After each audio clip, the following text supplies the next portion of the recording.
नमस्कार मंडळी, स्वागत आहे आपलं अजून एका नवीन व्हिडिओमध्ये. मंडळी, बरेच दिवसापासून मी प्लॅन करत होतो की रायगडला जायचंय. मात्र काही ना काही कारणांमुळे ते थोडं पोस्टपोन होत गेलं आणि फायनली ती वेळ आलेली आहे आणि मी चाललेलो आहे रायगड किल्ला पाहण्यासाठी. तर मंडळी, नेहमीप्रमाणेच जास्त वेळ न घालवता सुरू करूया आपल्या या व्हिडिओला. हे आहे स्थळ दर्शन म्हणजे काय? प्रत्येक स्थळाची आपण माहिती घेणार आहे. दुर्ग स्थापत्य काय आहे, दुर्गाची स्थापत्य कसं केलं जातं, या सगळ्या गोष्टीची आपण टप्प्याटप्प्याने माहिती घेणार आहे. तिकडं पाचडगाव आहे, हिरकणीवाडी, इकडे रायगडवाडी आहे. आता तुम्हाला असं वाटत असेल की आपण पायथ्याला आलो, पण हा पायथा नाहीये. याचा पायथा चालू होतो कोंजत पासून. बरंच आपण गाडीने वरती चढून आलो, त्यामुळे आपल्याला कळलं नाही. पाचाड ही या रायगडाची माची आहे. म्हणजे बघा किती डिफिकल्ट आहे तो. या बाजूला काळ नदी, इकडे गांधारी नदी, अशा दोन नद्यांनी तो वेढलाय. म्हणजे इकडे सह्याद्रीची रांग पूर्ण, इकडे दोन नद्या, अशांनी तो वेढलाय. इतका बुलंद आहे तो. म्हणून याची निवड शिवाजी महाराजांनी केली, जेणेकरून इथपर्यंत पोहोचणं खूपच अवघड आहे त्या काळात. आता आपण चाललोय ती नाणे दरवाजाची वाट आहे, तिकडनं जातो आपण ती चित्त दरवाजाची वाट आहे. इथं वरती एक बुरुज पाहायला भेटेल तुम्हाला, तो आहे खूप लढा बुरुज. तिथं चित्त दरवाजा नावाचा एक दरवाजा होता आणि आपण चाललोय ही नाणे दरवाजाची वाट आहे. आपण इकडनंच का चाललोय तर हा राजमार्ग आहे. छत्रपती शिवाजी महाराजांची पालखी ह्याच मार्गाने जायची आणि हा सोपा मार्ग आहे. इकडनं जर गेलात तुम्हाला 1450 पायऱ्या चढावं लागतात, तिकडनं गेलात तर 1750 पायऱ्या चढावं लागतात.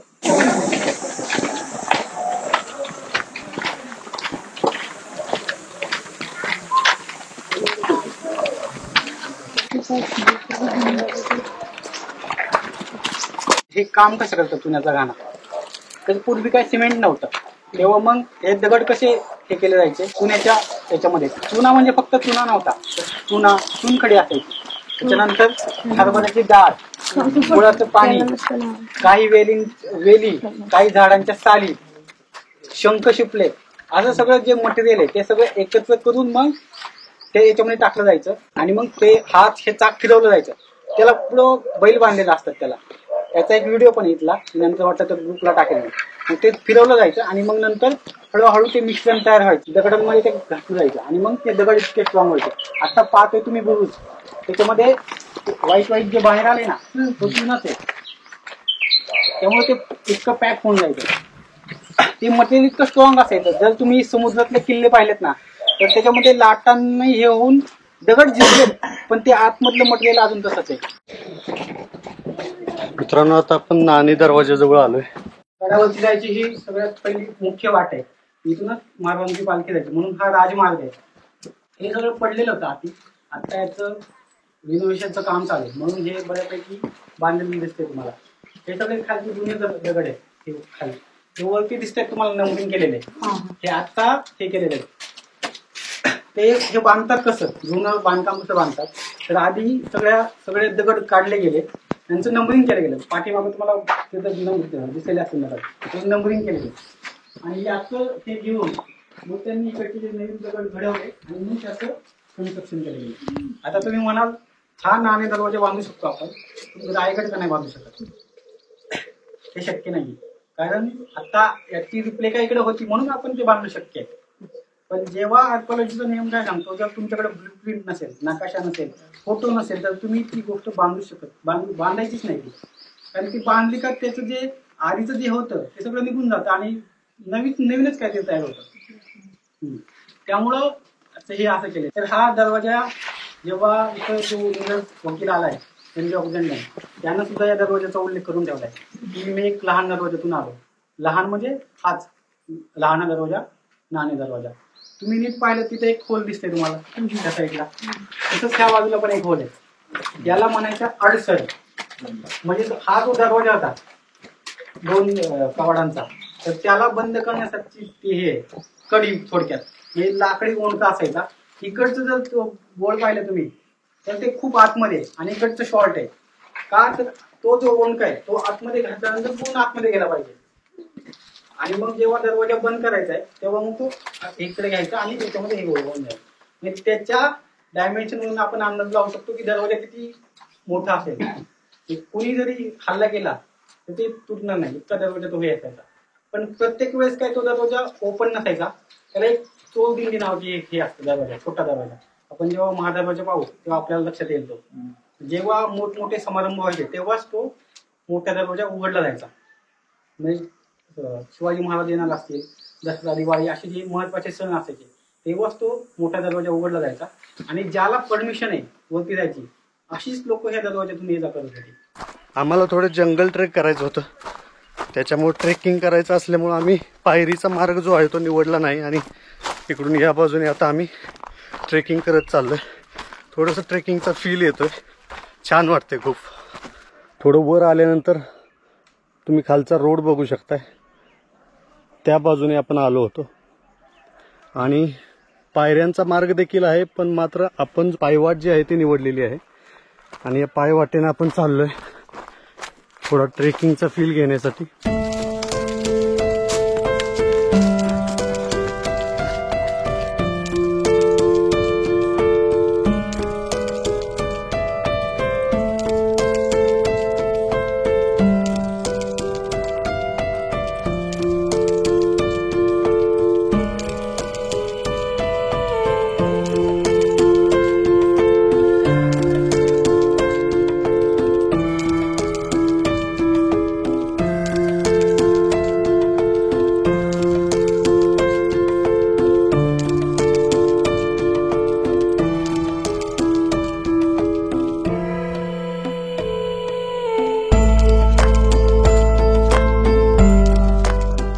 येताना पाहिलं आपण रस्ता किती हे म्हणजे संपत चाललाय. कदाचित आपण शेवटची पिढी असू, याच्यानंतर हा रस्ता बंद होणार आहे. सगळं ढासळत चाललंय आणि हाच आधीचा मार्ग होता. हा जो वरतून दिसतोय तुम्हाला आता जाताना आपण जाऊ आपण, हा नंतरचा बनवलेला आहे. रायगड स्मारक मंडळाने नंतर बनवलेला आहे तो. आधी हाच मार्ग कार्यरत होता. हिनं हा नकाशा आणलाय काढून, तर ह्या नकाशामध्ये हे ठिकाण पण नाहीये, हे ठिकाण नाहीच आहे. म्हणजे बघा लोकांना माहितीच नाहीये, इतकी अज्ञात जागा ही. याचं नाव आहे अंधारी कोठी म्हणतात त्याला. पेशवे दप्तरातल्या काही डॉक्युमेंट मध्ये याचा उल्लेख येतो की अंधारी कोठीमध्ये म्हणजे मदार मोर्चेच्या पोटात एक जागा आहे अंधारी, तर ती ही जागा आहे. आणि इथं तुम्हाला ती भिंत दिसते रचलेली दगड लावून दिसते, हे लगेच लक्षात येते की ती नंतरची. तर आधीच मला बांधायची असती तर मी तिथला दगड काढला नसता, आतमध्ये फक्त कोरून काढला असता, पण ती नंतरची बांधलेली आहे. नंतर का बांधली तर इथं काय केलं जायचं, इथं धान्य साठवलं जायचं. म्हणजे पावसाळ्यात धान्य इथं साठवलं जायचं. जर तुम्ही कौलाच्या साठवलं तर त्या काळात काही पत्रे वगैरे असे काही नव्हते, त्यामुळं आणि पाऊस एवढा जोरदार व्हायचा या भागात, त्यामुळे ते लिकेज होऊन धान्य खराब व्हायची हे असायचं. त्यामुळं धान्य अशा ठिकाणी साठवलं जायचं जिथं ऊन वारा पाऊस असं लागणार नाही. अशा ठिकाणी पावसाळ्यात धान्य इथं साठवलं जायचं. आणि त्या कागदपत्रात असा उल्लेख आलाय की ते भिंत पडले आणि पाणी आतमध्ये जात आहे, त्यामुळं तातडीनं ती बांधणं गरजेचं आहे. म्हणून काही मजूर लावून ती बांधली गेली. 1774 मध्ये हे बांधकाम झालेलं आहे. ती भिंत दिसते तुम्हाला, त्यामुळे अजून ती शाबूत आहे. आणि त्याला खर्च झालाय 17 रुपये, एवढा खर्च झालाय. मग तो खर्च लिहून ठेवलाय म्हणून कळलं आपल्याला की ती भिंत बांधलेली होती. म्हणजे खर्चामध्ये त्याचा उल्लेख आलाय, नाहीतर ते कळलं नसतं आपल्याला की त्या साली ही भिंत बांधली म्हणून. पाहिलं तर ही लेणी आहेत खरं पाहिलं तर हा जो सगळा सह्याद्री आहे त्याच्यामध्ये तुम्हाला सगळी बऱ्याचशा ठिकाणी तुम्हाला लेणी पाहायला भेटतील. इकडनं आपण आलो तर इकडे महाड आहे, प्रमुख बंदर. महाड म्हणजे काय, हट म्हणजे बाजार, महा म्हणजे मोठा बाजार. त्या काळातला जो व्यापार आहे तो समुद्र मार्गे चालायचा सगळा, त्यामुळं तिकडनं बंदरावरती जे माल यायचा तो तिथून येऊन मग हे घाट मार्ग आहेत याच्यातून तो डिस्ट्रीब्यूट व्हायचा वरती देशावरती. त्यामुळं ह्या घाट मार्गांना विशेष महत्व होतं. त्यामुळं जेव्हा बौद्ध धर्माचा प्रसार झाला, म्हणजे बाकीच्या धर्माचा प्रसार होत गेला, तेव्हा लेण्या खोदायची जेव्हा परंपरा चालू झाली तेव्हा वेगवेगळ्या ठिकाणी लेण्या खोदल्या गेल्या. आता जर तुम्ही ही नीट पाहिलं तर हा दगड तेवढा हे नाहीये, स्ट्रॉंग नाहीये, त्यामुळे तिथं भगदाड पडले. याचा हा स्तंभ बघा इतका घडीव नाहीये तो. आतमध्ये हे पाहिलं तुम्ही, आतमध्ये एक रेष दिसते. त्यांनी जेव्हा हे खोदायला घेतलं तेव्हा आतमध्ये खोदत गेले, तेव्हा लक्षात आलं की हा दगड तेवढा स्ट्रॉंग नाहीये. तुम्ही भाजे काढलेले पहा, तो दगड कसा आहे आणि हा दगड कसा आहे. मग त्यांना फॉल्ट कळला याच्यामध्ये, त्यामुळे त्यांनी तो जास्त घडवत बसले नाही ते, आणि ही लेणी अशीच ठेवली, अपूर्ण लेणी राहिली. म्हणजे गडाच्या अगोदरचं हे बांधकाम आहे, 2000 वर्षापूर्वीचं बांधकाम आहे. गड व्हायच्या अगोदर, गड हे नंतर आला, हा गोष्ट ती अपूर्ण राहिली. मग नंतरच्या काळात जेव्हा गड निर्माण झाला तेव्हा मग नंतर याचा उपयोग धान्य साठवण्यासाठी, सैनिकांत राहण्यासाठी, अशा वेगवेगळ्या याच्यासाठी केले गेलेला दिसतो आपल्याला.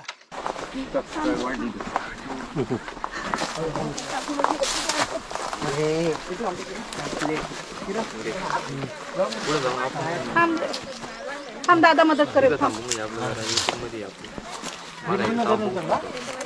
आता येतायच तुम्ही पाठीमागं येते काहीच अडचण नाही. जास्त वाटायचं नाही. कायमस्वरूपी मेमरी लक्षात राहते ना. बरोबर, एक नंबर. काठी या हातात घ्या. हे चॅनल चालू करण्यामागचं हेच एक उद्देश हाच होता ऍक्च्युली. आपण म्हातारपणे बेडवर पडलो की आपलं बघत बसायचं आपण काय आयुष्यभर काय काय करामती केलं.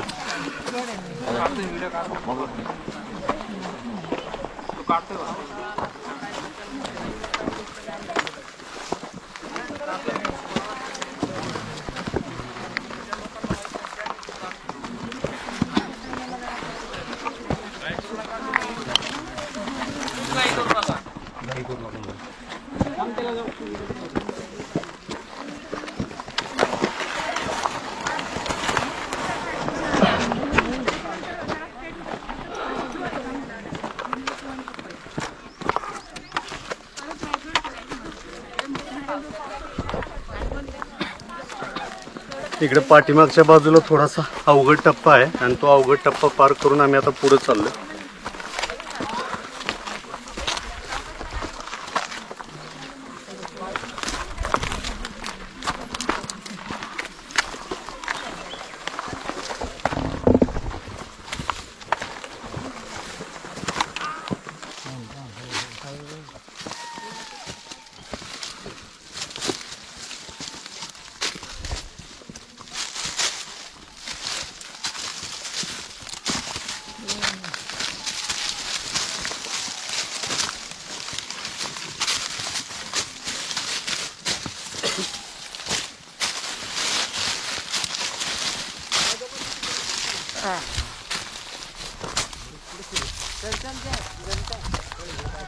मित्रांनो, या बाजूने पायरीचा मार्ग आहे आणि इकडं या बाजूने आम्ही ट्रेकिंग करत आलो आणि आता वर आलोय आणि वर तुम्ही बघू शकता ही तटबंदी आपल्याला दिसते गडाची.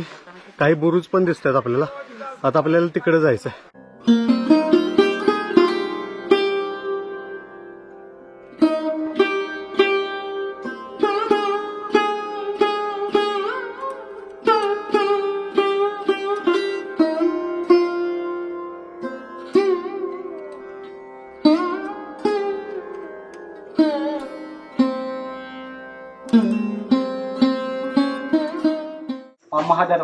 महादरवाजा का म्हणतात कळलं का?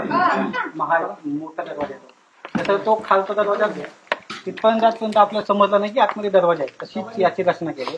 इथपर्यंत आपल्याला समजत नाही खालून सुद्धा की इथे दरवाजा असेल. तर याला आता 2 बुरुज आहेत. एक 75 फूट आहे, एक 65 फूट आहे. हा थोडा वरती बांधलाय म्हणून हा 65 फूट आहे आणि तो थोडा खाली आहे म्हणून तो 75 फूट आहे. पण वरतून त्याची दोघांची लेवल सेमच आहे, सेमच ठेवलं. आता मी जसं खाली सांगितलं की दरवाजा मजबूत करण्यासाठी बुरुज बांधला जातो. तर हा बुरुज नसता तर फक्त दरवाजा असता आणि त्याच्यावरती हे करणं हल्ला करणं सोपं झालं असतं. म्हणून बुरुज आता बाहेर काढला जातो. जेव्हा बाणांचा जास्त वापर केला जायचा तेव्हा, जेव्हा बंदुकी आल्या तेव्हा हे स्ट्रक्चर मागं पडलं आणि मग जंग्या आल्या. आता ह्या जंग्या फक्त बंदुकीच्याच नसायच्या तर तोफांच्या सुद्धा जंग्या आहेत. तर तुम्ही राजगड पाहिला, आता नवीन जंगी सापडल्या आपल्याला. परत वरती हुडा आहे, त्या हुड्यामध्ये पण तोफेची जंगी आहे. म्हणजे त्याची मोठी खिडकी आहे, त्यातून ती तोफ उडवली जायची म्हणून ती तोफेची जंगी. आणि ही आहे ही बंदुकीची जंगी. महादरवाजाच्या आतला हा भाग आहे, तुम्ही बघू शकता. अशा पद्धतीनं आतला भाग आपल्याला दिसतो, आतला परिसर महादरवाजाचा. चला आता पुढे. ही वरून असा दिसतोय महादरवाजा.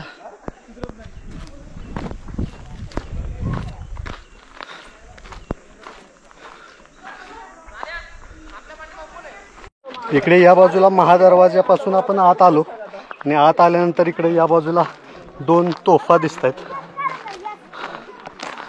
तुम्ही बघू शकता. या 2 तोफा आपल्याला इथं पाहायला मिळतील.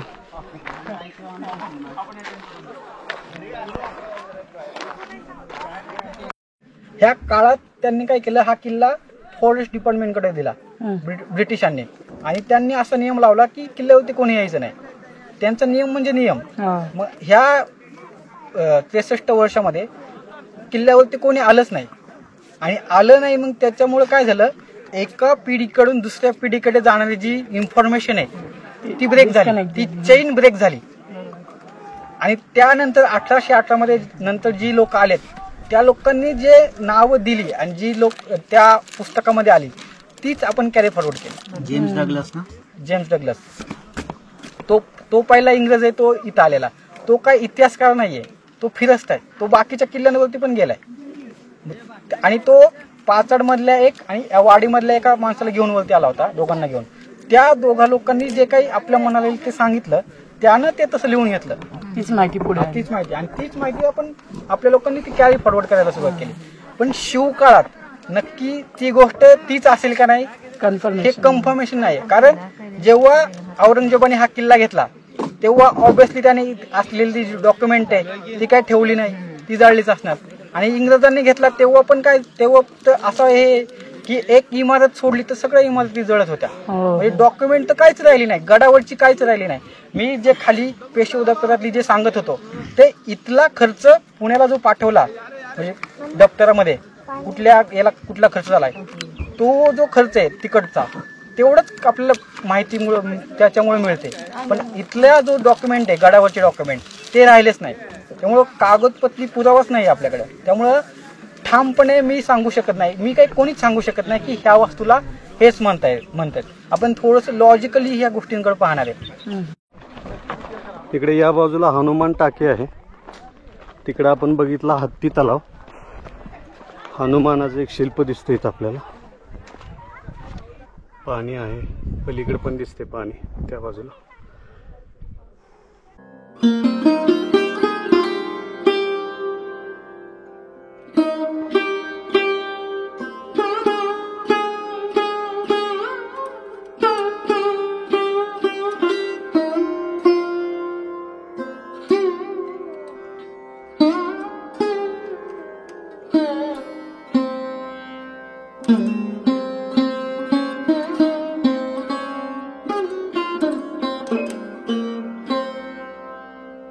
इकडे वरती हत्ती खान आहे, म्हणजे गजशाळा आहे आणि त्याच्या खाली तो तलाव आहे, म्हणून त्याला हत्ती तलाव असं बोललं जातं. आणि त्याच्या आकारमानावरनं म्हणजे त्याचं बाकीच्या तलावांपेक्षा तो आकाराने थोडा मोठा आहे आणि आकाराने मोठा म्हणजे हत्तीची संज्ञा दिली त्याला, म्हणून हत्ती तलाव असं पण त्याला म्हणतात, असं पण काही लोकांचं म्हणणं आहे. पण अगोदर ते नाव नव्हतं.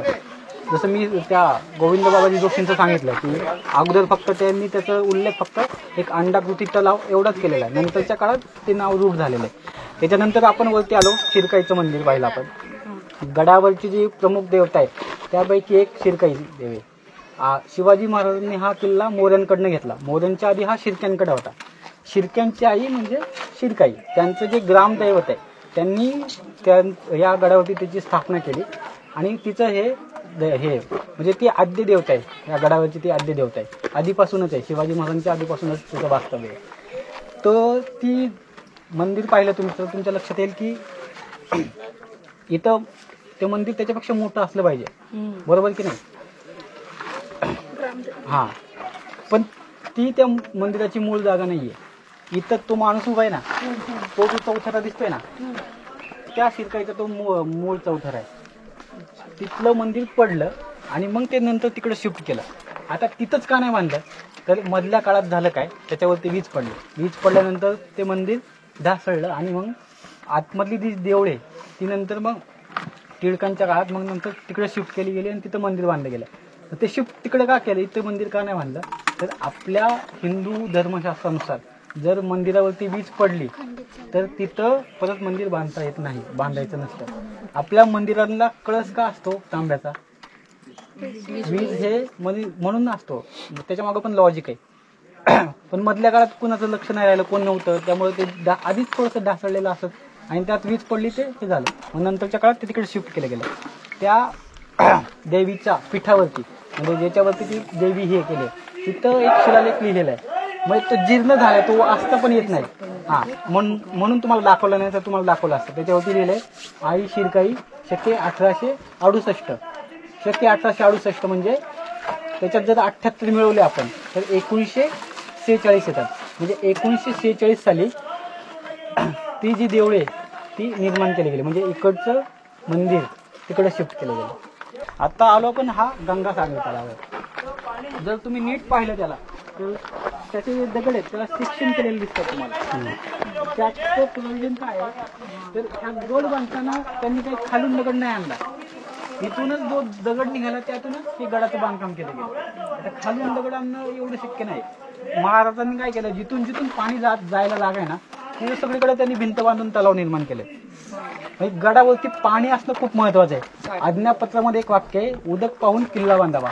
उदक म्हणजे पाणी. पाणी नसेल तर किल्ला बांधून फायदाच नाही. माणूस अन्नाशिवाय राहू शकतो काही वेळ, पण पाण्याशिवाय राहणं अवघड आहे. जर शेतातून जर वेढा घातला तर आपल्याकडे तेवढं पाणी पाहिजे मुबलक प्रमाणात.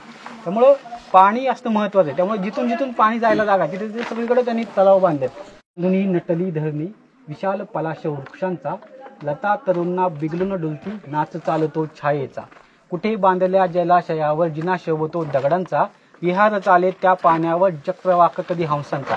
कोठे चंदन कुठे चमेली गंध दरवळे चाफ्याचा, लवंगलेली कुठे वेलची लक्षण पुरतो संख्येचा. चंद्रमुखीच्या सवेच जेव्हा चंद्र ववतो पूर्वेचा, असे वाटते कमल फुलांनी जन्म घेतला आजच उदरी गंगेच्या. वरती गंगा आकाशगंगा, खाली सागर हा गंगासागर. वरती गंगा खाली सागर, वरती तारे येथे कमले, वरचे तारे खाली येती प्रतिबिंबांना रूपे पडते. म्हणून म्हणतो भूषण हा की आकाशाच्या गंगेहूनही गंगासागर भाग्याचा. इतकं छान वर्णन केलं. मधल्या काळामध्ये कुंकवाचा हे असतो ना करंडा, तो सापडला.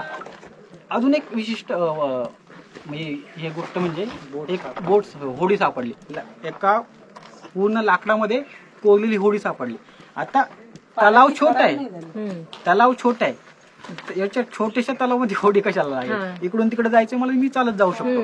पण मी जसं सांगितलं की या शिवकाळामध्ये याला अनन्यसाधारण महत्व होतं. म्हणजे जलपूजनाचे काही समजा काही जे काही विधी असतील कदाचित जे मध्य ठिकाणी जाऊन करायचे असतील, अशा विधींसाठी कदाचित ती वापरत असते. अजून एक गोष्ट सापडली ती म्हणजे कोटंब सापडलं. कोटंब म्हणजे काय असतं माहिती का?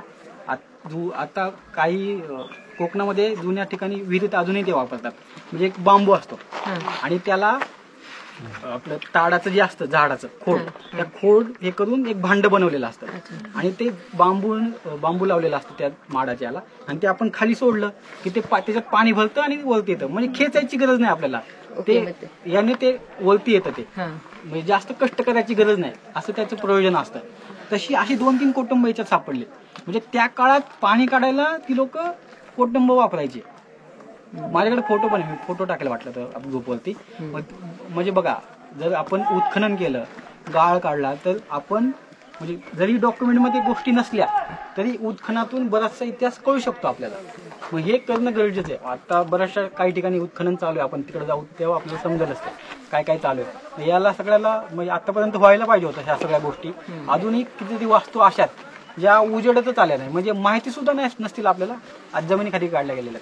अशांचं जर उत्खनन केलं आणि जर त्याचा अभ्यास केला तर रायगडावरती अजून संशोधन होऊ शकतं, अजून रायगड आपल्याला समजू शकतो मोठ्या प्रमाणात. आता माझ्या पाठीमागे हे आहेत मनोरे, पुढे जाऊन एक असे 2 मनोरे तिथं. तर इथं सांगितलं जातं की ही 5 मजली होते अगोदर. पण जर एका आर्किटेक्चरच्या जर डोक्याने जर तुम्ही विचार केला तर 5 मजली असणं अशक्य आहे. त्याचा बेस पाहिला आणि खालचा भाग जर पाहिला तुम्ही तर मी 5 मजली केले तर त्याच्यावरती बराचसा लोड येणार आहे, आणि खाली हे सगळं जर याच्यावरती लोड आला तर हे खाली खचू शकतं. हा, त्यामुळं 5 मजली असण्याचं काही कारण नाही. आणि जर तुम्ही वरतून गेलात ना तर इथं वरती जायला जागा आहे, तिकडनं वरती जायला, पण त्याच्यावरती जायला जागाच नाहीये. त्याच्यावरती तुम्ही जाणार कसं?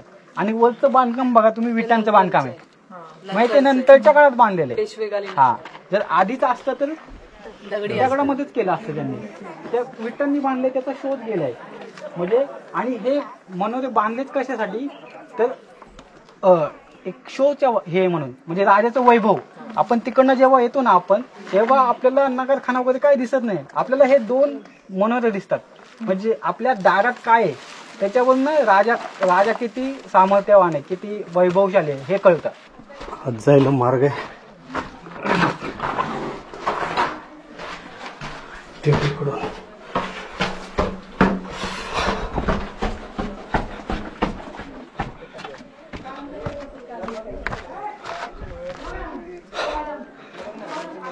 वर आलोय मनोऱ्याजवळ या बाजूला आणि इकडे एक आहे.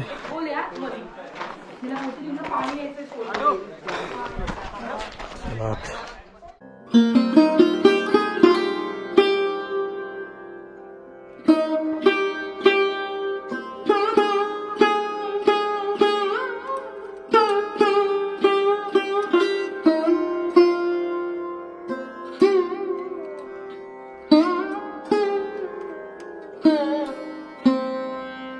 Mm-hmm.